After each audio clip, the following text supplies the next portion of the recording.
The following presentation was recorded at the 2012 SouthEast LinuxFest in Charlotte, North Carolina. It is licensed under a Creative Commons license. For more information about the SouthEast LinuxFest, visit www.southeastlinuxfest.org. The SouthEast LinuxFest would like to thank the following diamond sponsors in 2012 for helping make these videos possible.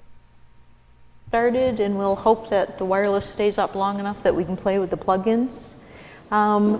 Some of the stuff that comes on that USB thumb drives, you do get the plugins PBI, and you get the 3 PBIs to play with. So there's things you can play with. And right now, those aren't available online. They won't be available online until Beta 4 is released. So you guys are getting sort of a pre-release version of that. If you are creating the plugins jail, you can install it using either UFS or ZFS. We recommend ZFS because you can put it on your own data set. So again, that makes sort of a different separation to install FreeBSD into. If you're installing on UFS, the only thing you can do is install it in a directory. So I like that little extra bit of separation. So what we recommend if you are doing ZFS is that you create 2 data sets. And I'm going to do that because right now we don't have any data sets, or do we? We have 1. So we have data set 1. I'm going to create a second data set, and I'm going to call it software. So my logic when I'm creating my 2 data sets is I'm going to use the first data set for the FreeBSD operating system itself. That data set cannot be less than 2 gigs in size. If it is, the operating system won't fit. So that one needs to be at least 2 gigs. The second data set is where I'm going to install all of my software and all of their configurations. The size of that data set, if you're going to set a quota, has to be big enough to hold the software that you're going to install. And depending upon the needs of that software, if you're going to be doing things like storing torrents, you can either do it in the jail, or if you also want that data to be shared, I'll show you how to make mount points. So you can actually have it point to your storage data, and you can store, say, your torrents there, or whatever it is that you're using your software for. So data set 1 is where the OS is going to go, and then software is where the software is going to go. If we go into services, to install the plugins jail, you go into plugins, and then management and settings.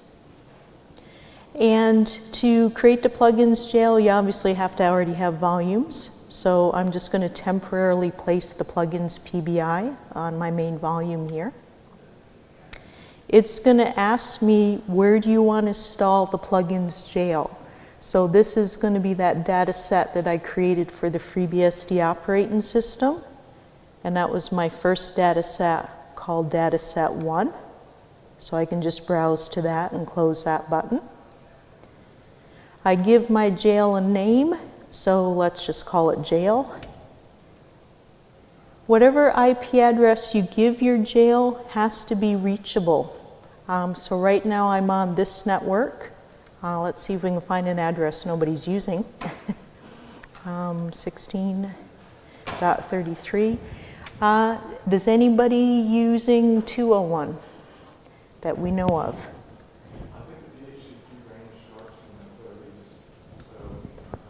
That's why I'm going high up. We're going to go low. Let's try 21 then. And are we on a /16? You can show your archive. Sorry? It's a /24. It's a /24, thank you. The plugins is where the software is going to go. So I'm going to use the data set I created for that purpose called software. And I'm going to close that. Everything that I'm doing now is in that PDF, so the instructions are there. And it's already made it into the FreeNAS documentation, because I'm trying to keep that up to date. So this is where the OS is going to go, and this is where the software is going to go. So we'll upload the jail PBI, The last thing it's going to ask for is the actual jail PBI, which surprisingly, if I can get into the right directory here, is called the plugins jail PBI. When you go and download it, there will be an associated SHA-256 if you want to double check your download. It's not going to ask for it though, it's just going to ask for the PBI. So that file that I just browsed to is on that USB image or thumb drive. So we're just going to upload that. And it will go and install the FreeBSD operating system inside of a jail. So it takes a minute or two. And seeing it's coming from my system to yours, it may take more than a minute or two. So we'll see how she goes. Those of you that can do it locally, it should happen in like 30 seconds.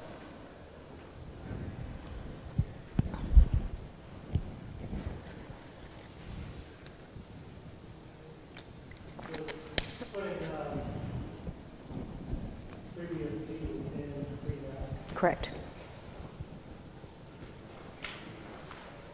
Which is cool. So what kind of limitations are there as far as software? None. If it's been ported to FreeBSD, and right now there's over 26,000 applications to choose from. Only 3 of which have been turned into PBIs so far, but we'll work on PBIs. So in the case of transmission, do you have like a torrent directory? Yeah. In there and then it downloads it for you, extracts it on? We'll do we'll do transmission first because it uses torrents. So seeing that we're a bit slow going from system to system, that's the first PBI we'll install. So I can show you that. But it's not just pure storage, it's actually running the service. So what happens in a FreeBSD jail, the original design behind it was supposed to be security. It was supposed to extend the idea of a CH root, because it's fairly easy to break out of a CH root if you're a hacker and you know what you're doing. So the person who designed it, that was part of his design goal, is you're basically stuck in this OS and you can't go anywhere else. So that's the whole point of a jail. Having said that, there is something that you can do which is called a mount_nullfs, which will basically create a pointer from the jail to a directory outside of the jail so that you can actually access the contents of the jail.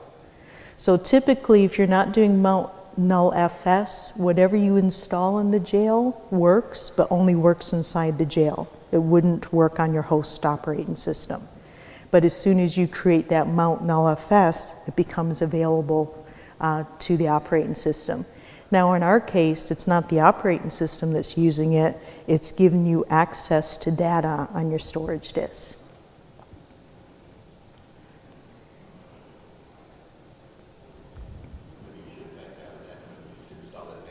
Well, I'll get you to install the next one maybe, because it'll be locally. I forget how big it is. Yeah. Yeah.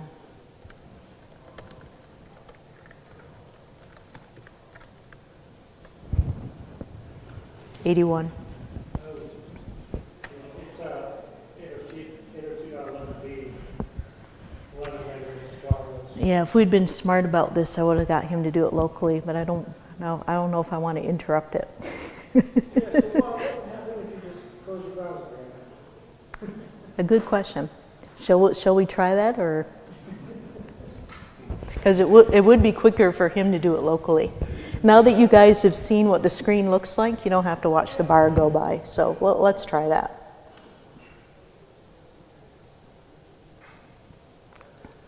Let's see if it panics the system. Do you want to try doing the install of that? Okay, what am I? So you want to go to Services, Plugins.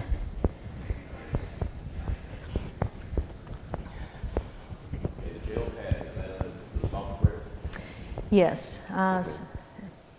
Yes. No, sorry. That is your data set 1, so that's where the OS is going to go. You can just close that. Jail name, you can give it anything. And for the What is that we're putting in, the plugin? So you're actually installing the jail, yeah. Okay. The IP address, we are trying .21 in the hopes that it's free. So of the same network, yeah. Yeah. Okay.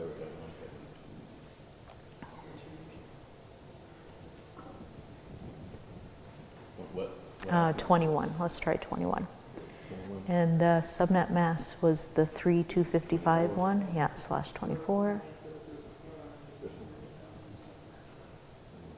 Okay. And that one is the one called software. It's easier to browse to it. Yeah.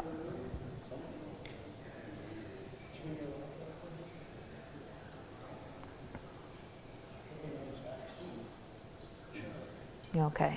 And then you can just upload. And then you're going to have to browse to wherever that is.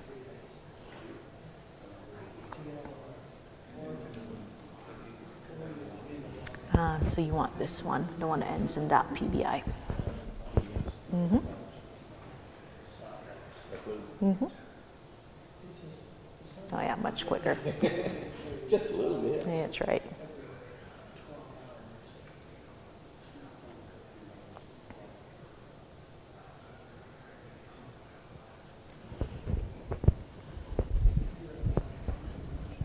So that took about 20 seconds. Now, if I can get back into his system, it should already be installed.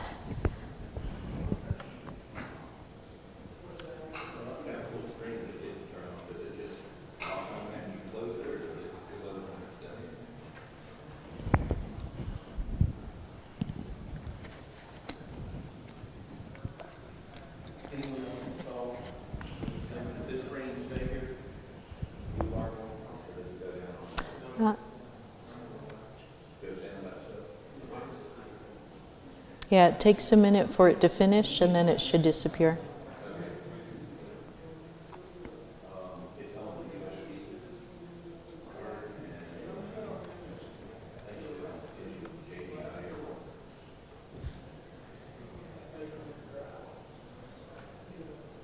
And I've lost my connection to you. How convenient. We may just all go and stare at his screen.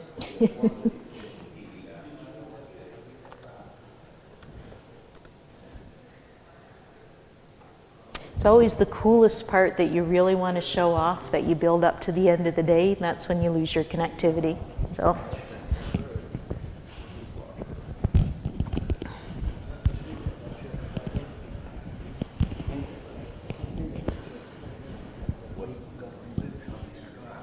Okay. How many people were actually installed it? Did you install, Chris? Okay, so we got 1, 2. I'll walk through those two, and we may just have to look at their screens if I can't get back into the system.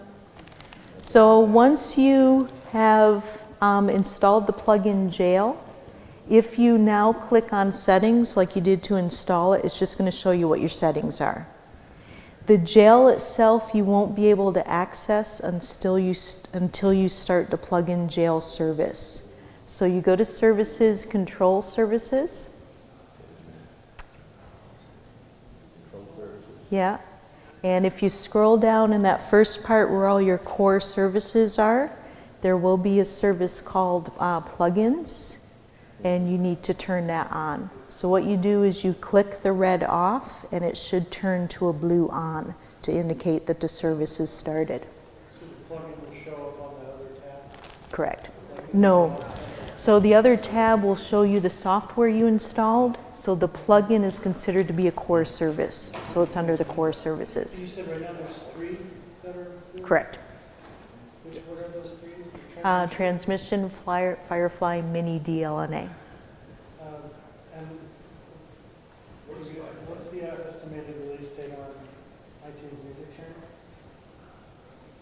That is already built in, but command line only. Yep. Yeah, no, we'll go see. When I had started it, and then when I went to the plugin side, is that the way it should look. Yes, with that the should. jail. What's your IP address? I wonder if I have any better luck with yours.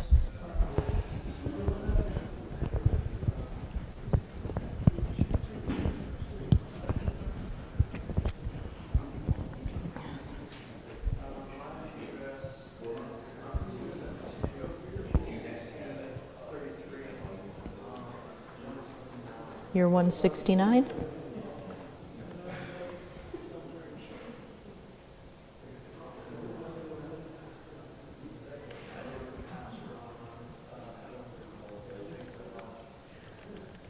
Yeah.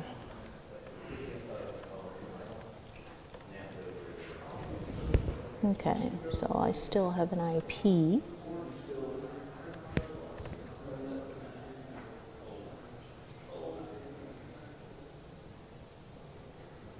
Man, that's really buggy. Just the stuff you want to show off. Okay, so we do have 2 machines that have the plugins jail installed, so you may have to huddle if you want to see what it looks like.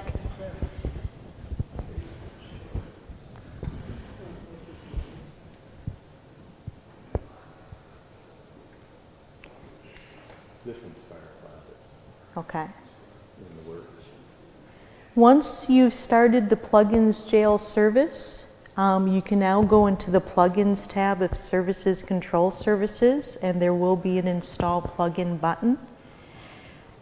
I've given you 3 PBIs to play with. If you click on the install plugin, it basically asks you to browse to the name of the PBI that you'd like to install. So it's basically as easy as that. So where are you? Start plug-in. So he's going to install a plugin if anybody wants to see what it looks like. So he's just browsing to the location. So your plugin will always end in a PBI extension. So he's going to do mini DLNA. And basically you say upload and that's it. That's all it is to installing it. Yeah.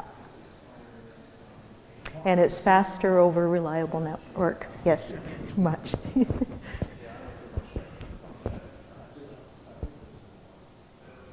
it gets going, it takes a long time. But Yeah, I get that.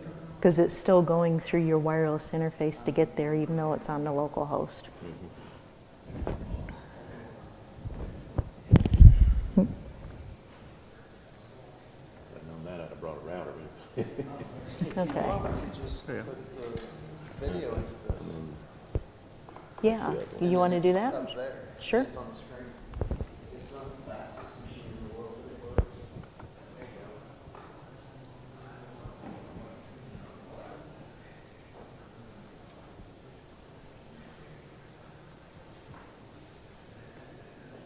I'll give you mine, but I'm kind of hands-on person. I'd be lost watching.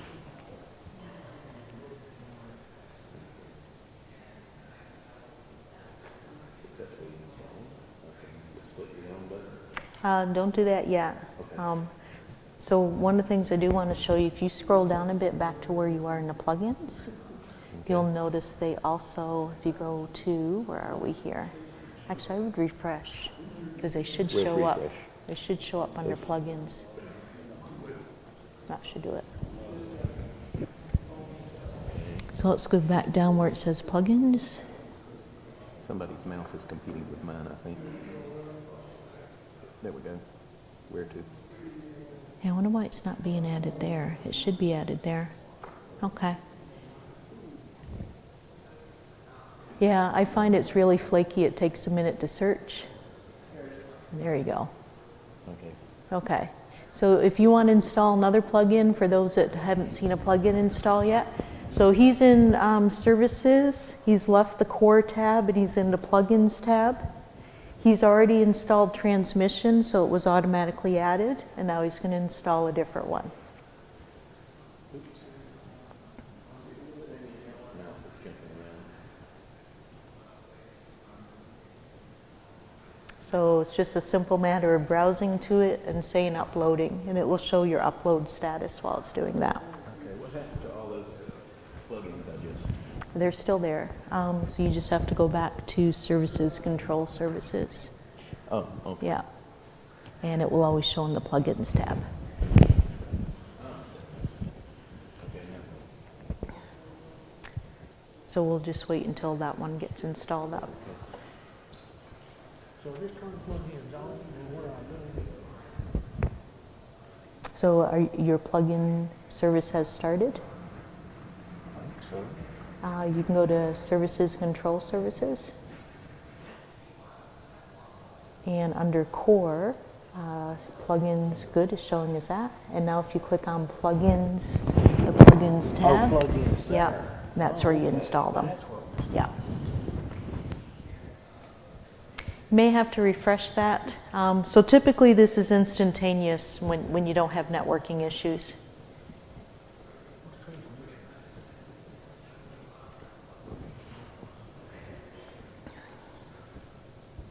So right now, if you do go to doc.freenas.org, we have more information about the 3 PBIs that are available. So if you don't know what Firefly, Mini DLNA, or Transmission are, I don't use them that often, so I wrote it down once and sort of dumped it, but it's been documented what they are and what you can do with them. Once his screen refreshes, we won't install another one. We'll instead go and look at the services. Good. So if you want to go down on your left tree frame, and we'll take a look at services plugins. Now, why is it not adding them to that? So we already have the settings. We already have management. They should be in. Yeah, it should be being added to the tree, and I don't see why it's not doing that. No, he should be on the left. You can try refreshing, but they should show up on the left-hand side. I don't see why they're not doing that.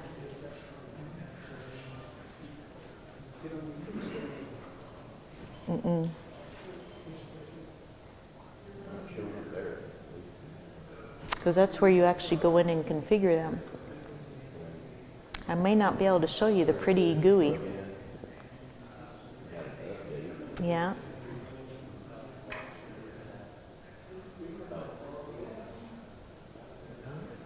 I don't know why it's not adding it to the tree. Okay. Do you know why?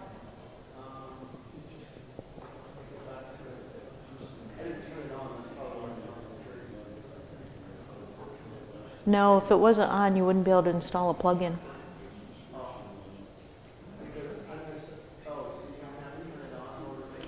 Yeah, so what happens is the first thing you want to do when you see your plugins there is you want to turn them on, and don't do that because you have to configure them first. It'll just give you an error. It'll probably say there's something missing in your config. But I have no mount points.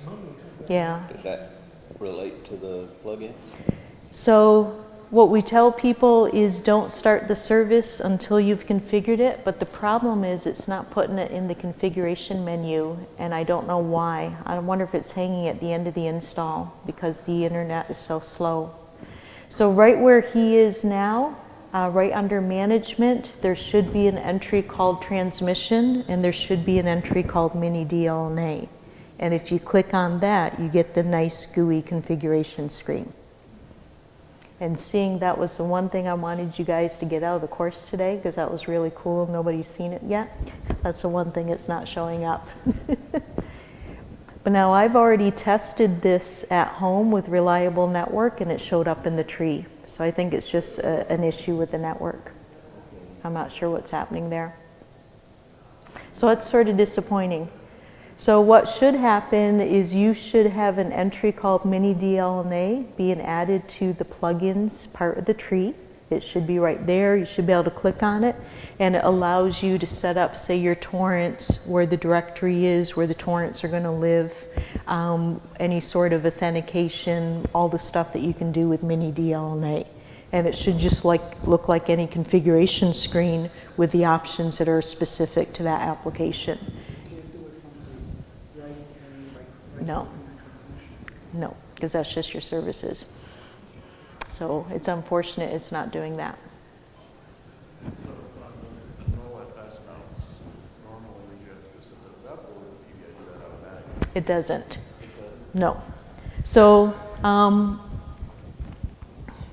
It's really disappointing that that screen isn't showing up. Has anybody been able to get their plugin to show up on the left frame in the tree? So I don't know if it's just hanging at the last minute and that's why it's not being added to the tree. I'm not sure what's happening there. If you want to click on management, so I will show you the mount point thing. So if you click add mount point, it's basically asking you for a source and a destination, and there's no tooltips that really explain what it is. So I want to make sure I don't get it backwards because I always get my mount points backwards.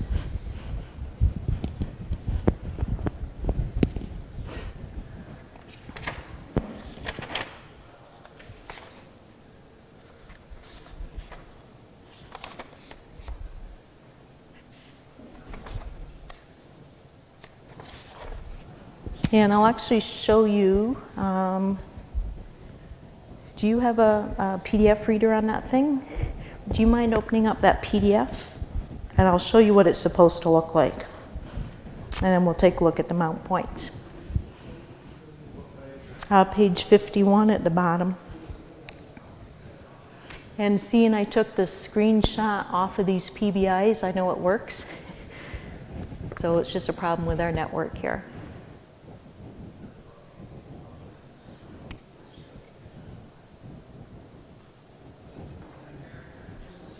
So it's the figure underneath that. So you'll notice in this one, so this was using the exact same ISO, the exact same PBIs, so I know they do work. You'll notice that I installed all three.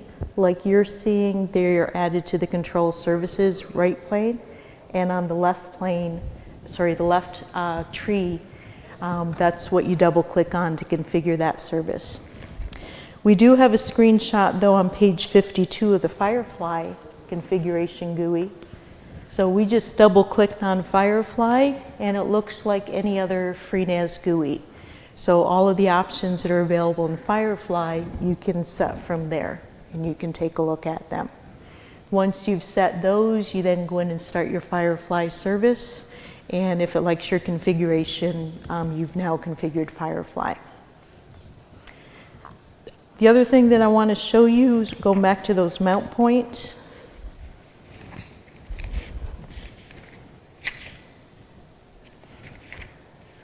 Make sure I don't get this backwards.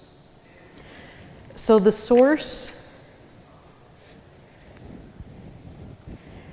is a directory that lives outside of the jail.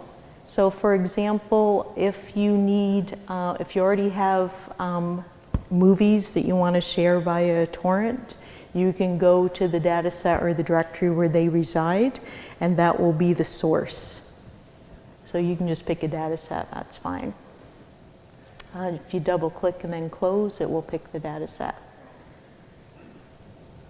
And the destination is going to be a mount point within the jail itself. So you can say where in the jail do I want this to go, and typically it will be, say, in /mount. And then do plugins, PBI, so let's say transmission, and then the mount point within the transmission PBI. So it will actually make basically a mount point for that. There you go. You should be able to close that. It should be able to do it. There you go.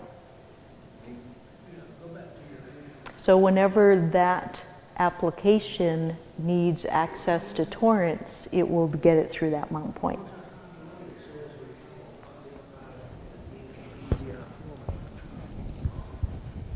And you getting it right up?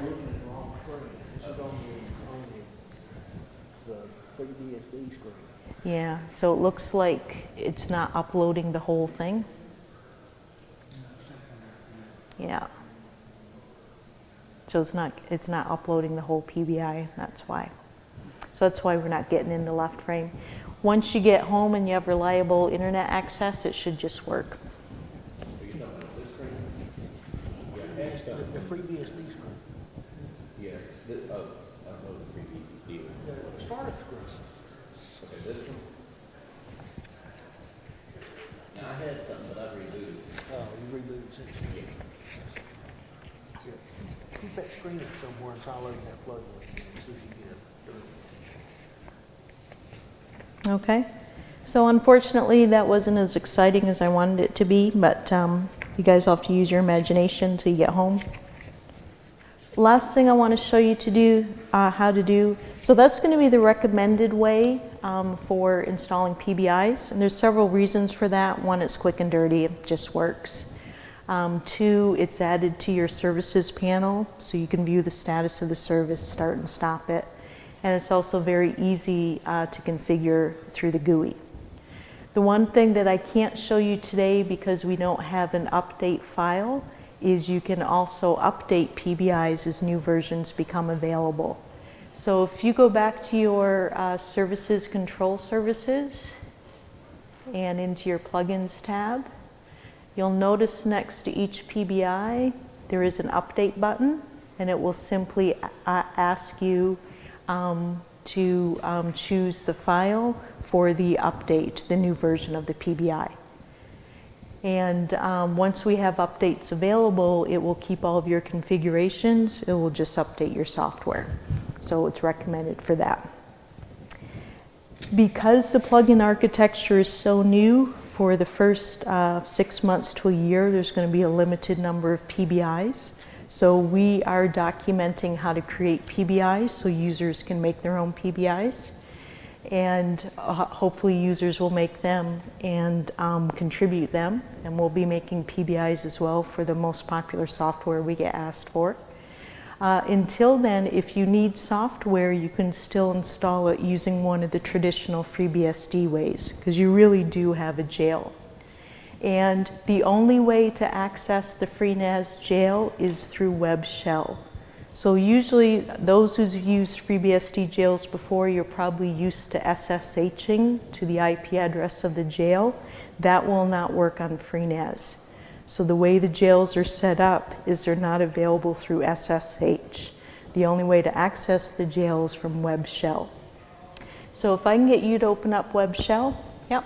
Is there a technical reason why you can't SSH, or can you go through web shell and turn on SSH? You can't. Yeah, so that was part of the design. And again, it's going to look crappy, which I apologize for. So it's actually designed that you go in using the JL, the JExec command. So you're not going to be able to see very well. We do have this in the PDF, how to find your jail. So if you type JLS, it will give you the ID of your jail, which will typically be jail number 1. So it will show as your jail ID. You then use the JExec command to access that jail. So if you type JExec space the number of the jail, so the number 1, and then space, and give it the name of your shell, so you can do /bin bash, or no, do /bin /tcsh. And that will give you a shell into the jail. Once you press enter, your prompt will change to indicate you're in the jail. You are no longer on the FreeNAS system. You're now into the FreeBSD operating system running on the jail.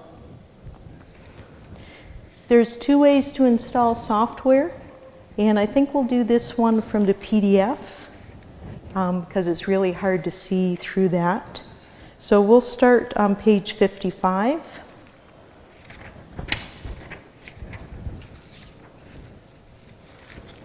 So unless you're really familiar with FreeBSD, you may not even know what software is available.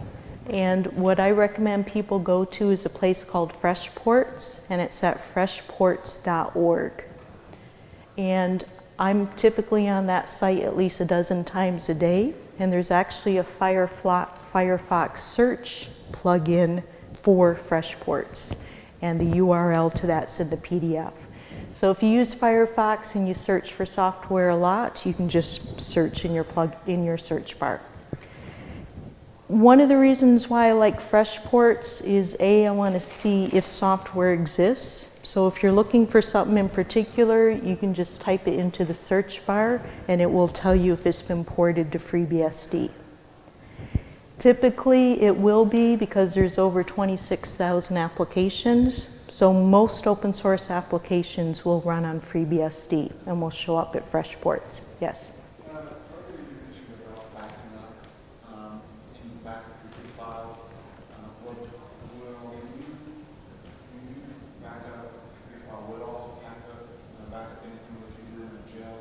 So this is the reason why jails are nice to be on a data set, because you can replicate and snapshot your data sets.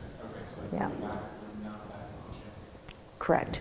So right now, other than doing the data set thing, there's not a mechanism for backing up the jail. And that's something that will go in a future version. Yeah. Typically, the software you're looking for will exist and there'll be multiple versions. So you can go in and see what the latest version is, if there's a development version, whatever, and it will give you that information. The other nice thing about fresh ports, especially if you're new to FreeBSD, it will tell you what command you use to install that piece of software. So if you're looking and you say, oh, I want OpenVPN 2.2.2, let's pretend that's the latest version. It's been a while since I've taken that screenshot. It tells you to install it, type pkg_add-r OpenVPN.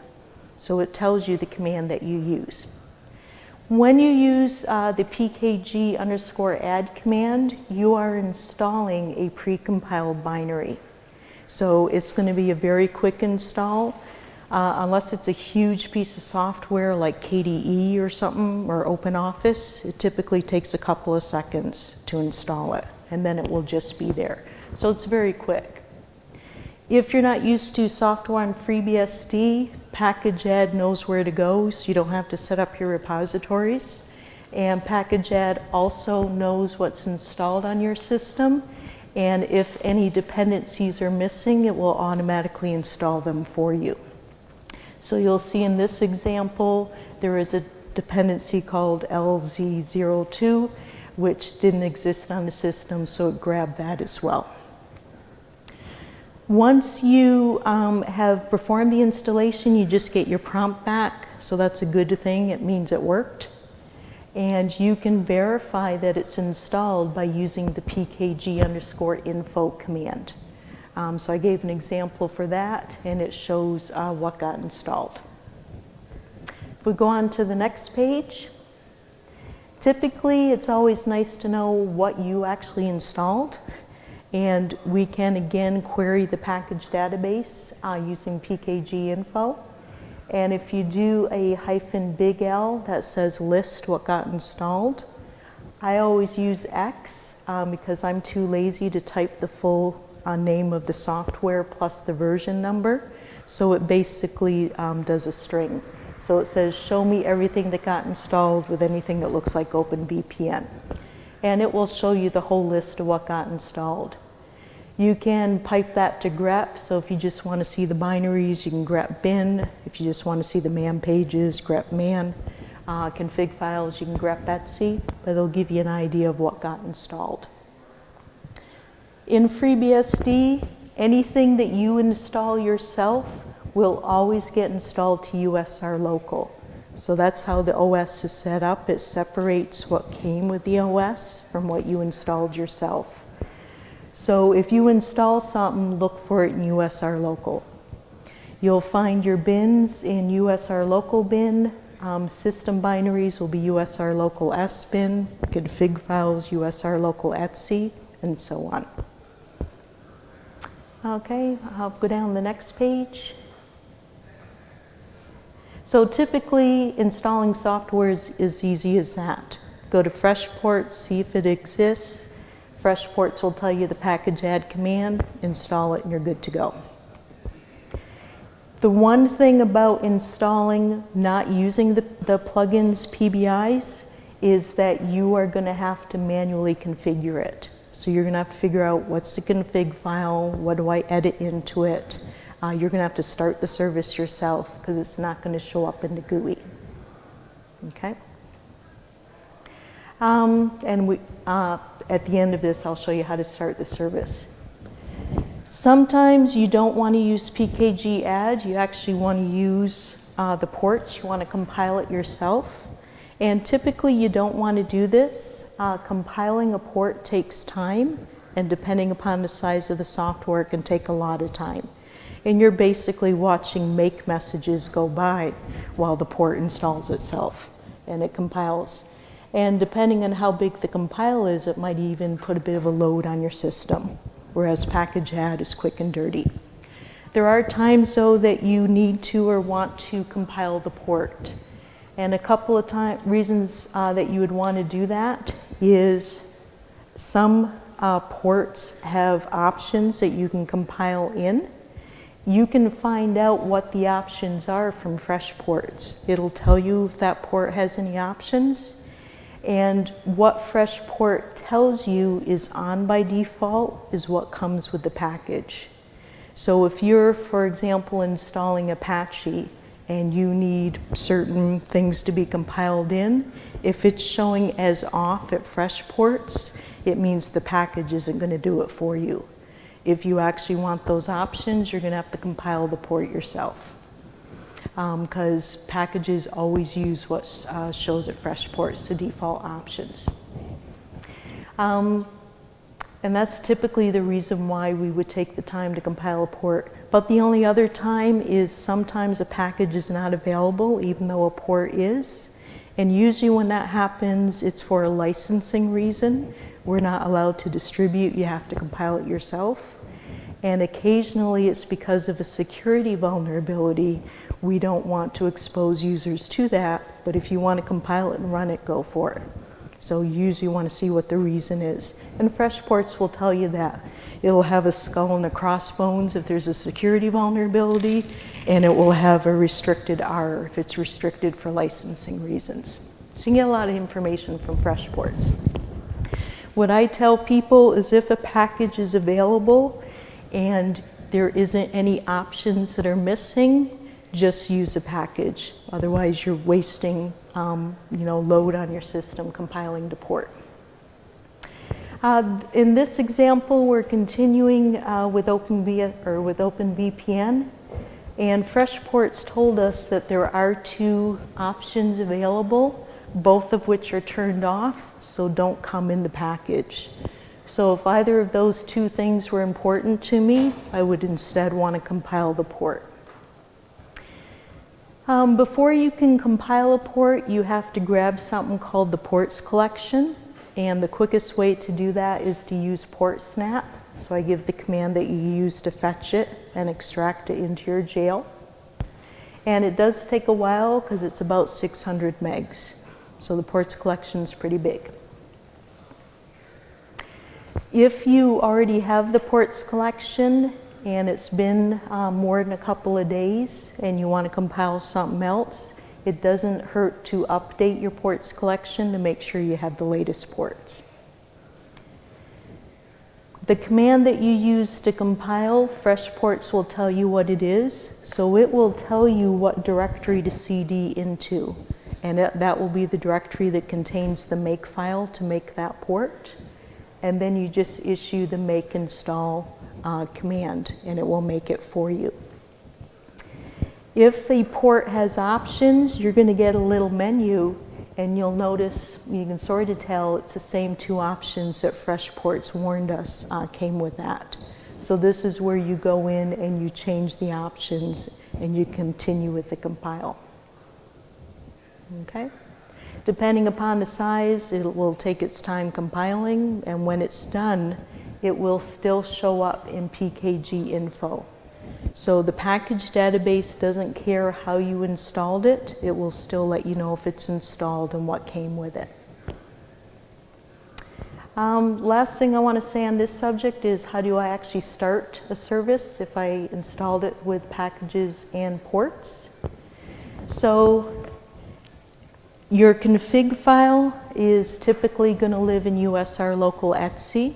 Depending upon the package or port, sometimes they put it in a little deeper.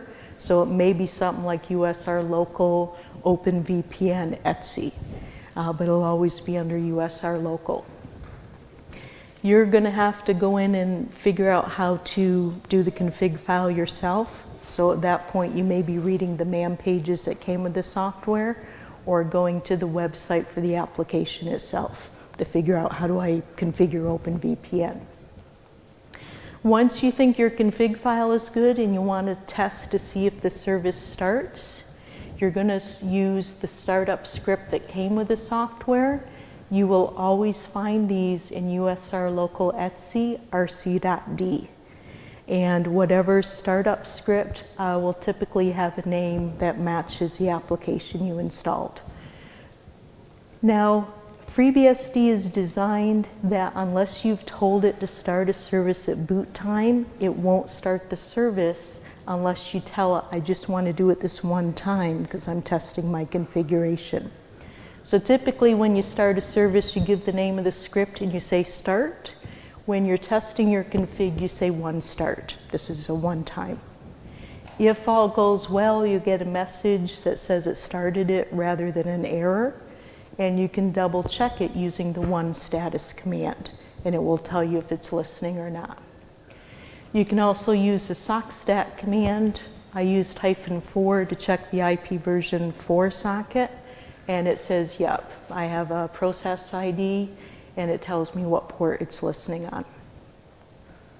If you get an error, what you're going to have to do is go into your Verilog messages to try to figure out what it didn't like. Typically, it's a typo in your config file or you forgot to put something in it, and you'll have to fix that. What you're going to want to do is once the service starts and everything is working the way you want it to do, you need to tell your jail that if the jail ever stops, I want you to start this service automatically for me.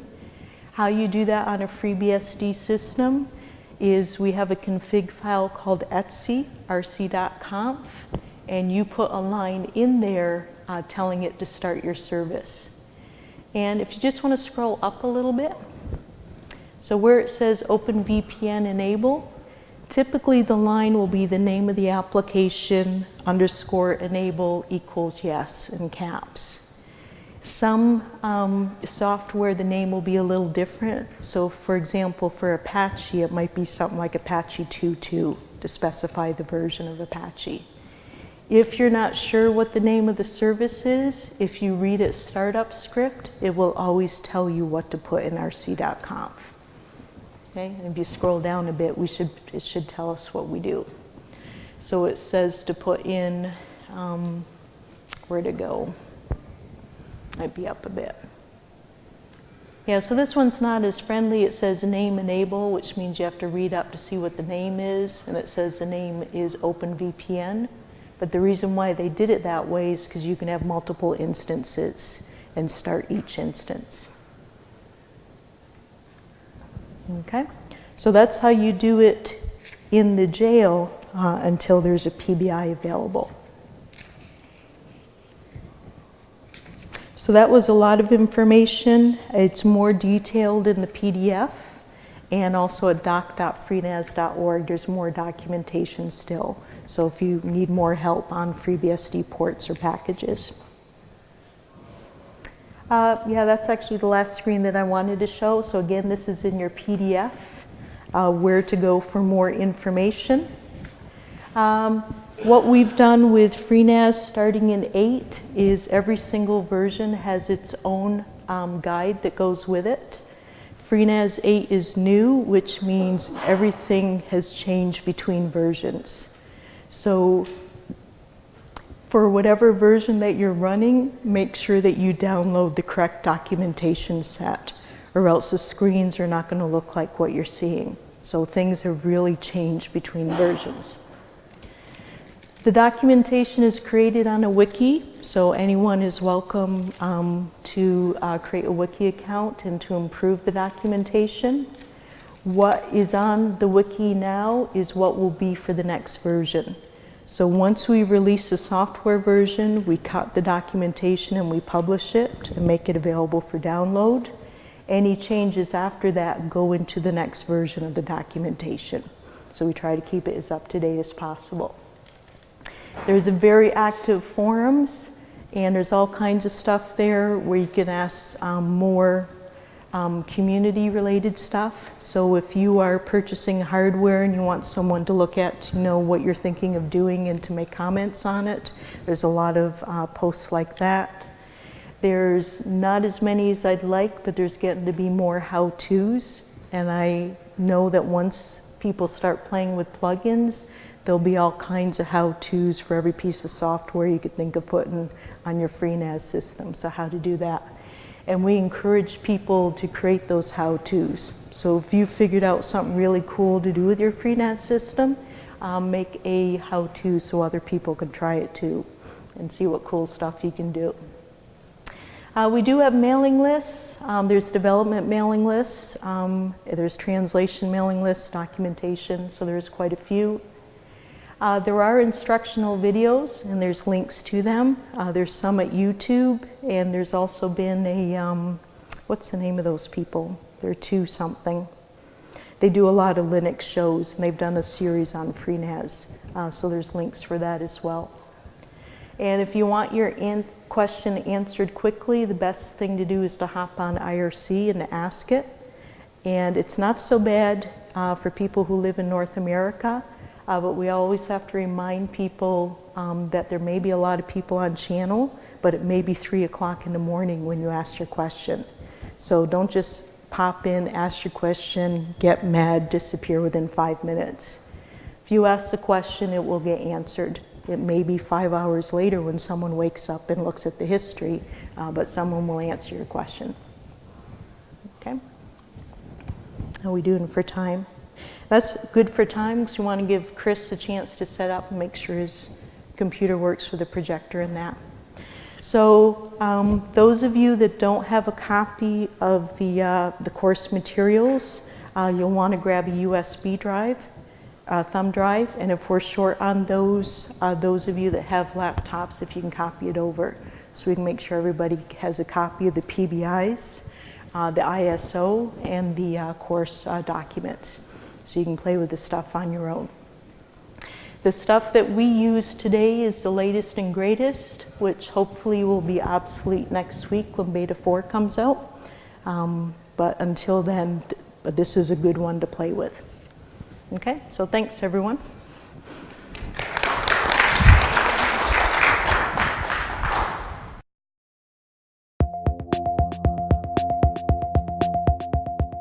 When we created Asterisk over a decade ago, we could not have imagined that Asterisk would not only become the most widely adopted open source communication software on the planet, but that it would impact the entire industry in the way that it has. Today, Asterisk has found its way into more than 170 countries and virtually every Fortune 1000 company. The success of Asterisk has enabled a transition of power from the hands of the traditional proprietary phone vendors into the hands of the users and administrators of phone systems. Using this power, our customers have created all sorts of business-changing applications, from small office phone systems to mission-critical call centers to international carrier networks.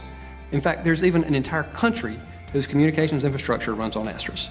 Digium has always been about creating technology that expands communications capabilities in ways that we could never have imagined. And that's part of what's game-changing about Digium. Today, we're doing it again, this time by introducing a new family of HD IP phones that extends control of the user all the way to the desktop. The launch of these new products represents the next phase in Digium's history of innovation. These are the first and only IP phones designed to fully leverage the power of Asterisk. When we first discussed our expectations for building a family of phones for use with Asterisk, our requirements were pretty simple. We asked the team to build the phones such that they were easy to install, integrate, provision, and use. I think you'll soon agree our engineers have delivered on that goal. User feedback is validating that when it comes to operation with Asterisk-based systems, including our own SwitchVox-based product, these are the easiest to use, best integrated, most interoperable products on the market today. The Digium family of phones will initially include 3 IP desk phones, uniquely designed to complement any Asterisk or SwitchVox-based solution. These phones are different for a number of reasons. First, they're exclusively designed for use with Asterisk. Secondly, we've made it really easy to auto-discover and provision the phones. Next, we've made it easy for the phones to access information inside of Asterisk, allowing tight coupling between an application and the phone. Additionally, we've created an applications engine that allows users and developers to create and run their own apps on the phone. And finally, we've done all of this at a very compelling price point. At Digium, we're always thinking of ways to give our customers the best value in business phone systems and also give them the power to create their own solutions for any communications challenge. We'll continue to push the boundaries, not only to make Asterisk cooler, faster, and more technologically feature-rich, but to make Asterisk and VoIP communications even easier. And together, we'll change the way the world communicates. Again.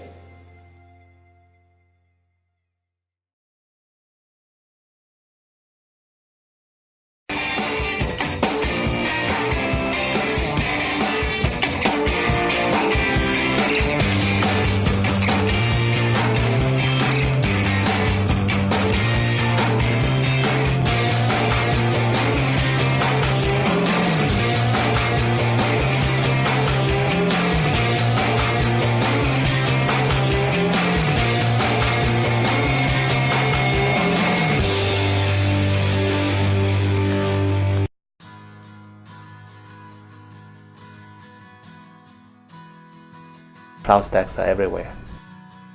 This is the way to better utilize all your resources, and it makes managing all your resources pretty easy. All of the innovation is happening in open source. The collaborative nature and of the community and the speed at which these deficiencies, these bugs are getting discovered and fixed is a thing that really shows the power of the open source community. It is global, and it's definitely because of the users. Community people are extremely friendly and always ready to help. If you go onto IRC any day, you'll see these guys helping each other out, and they're all doing it like in a selfless manner. The product is transparent for everyone. Everyone can look at the code base. Everyone can see how CloudStack is being built. Nothing is proprietary. Everything is open. In many ways, it's absolutely vital to the ongoing health of CloudStack. The most exciting event in recent memory for me was our first developer boot camp. And our call gave people, I think, maybe 2 weeks notice to come attend. I was expecting 25 or 30 people. So we ended up with 87 people and had to go get more chairs into the room twice. Everything within cloud computing is commodity and is open source. And so I don't think that you'll see anywhere where open source is not pervasive in cloud computing. And so I think it's an assumption. I think when you talk about cloud computing, you're really talking about open source cloud computing. CloudStack is a robust solution for large deployments. You'll have dozens of data centers and thousands of servers in each data center. Hardware is going to fail, and CloudStack is designed to handle, number one, that mass scale. Number two, it's designed to handle the failure that inevitably happens in large deployments. We started working on CloudStack over 4 years ago, and it was the original set of people working on it. Had a background of delivering software to telcos and service providers. Lots of QA, lots of users actually using it. High availability is the key feature. Multiple hypervisor support, different network models. You can pick up whatever suits you better. CloudStack management server can be deployed in different physical machines. It definitely has a huge footprint. It's being deployed everywhere. There's a major movie studio that they were using CloudStack. They were using it to transcode video, and I thought that was terribly fascinating. What I found more fascinating is what they did during lunch, where they would spin up 50 or 60 game servers. Then as soon as lunch was over, they would destroy all the instances and go back to doing real work. CloudStack is vast. It touches so many different aspects, and there's no one person that's kind of like a master of all those realms. I think CloudStack as a project is going to be one of the leaders simply because it's some of the most featureful and robust platforms out there. I don't see any limits to the cloud stack.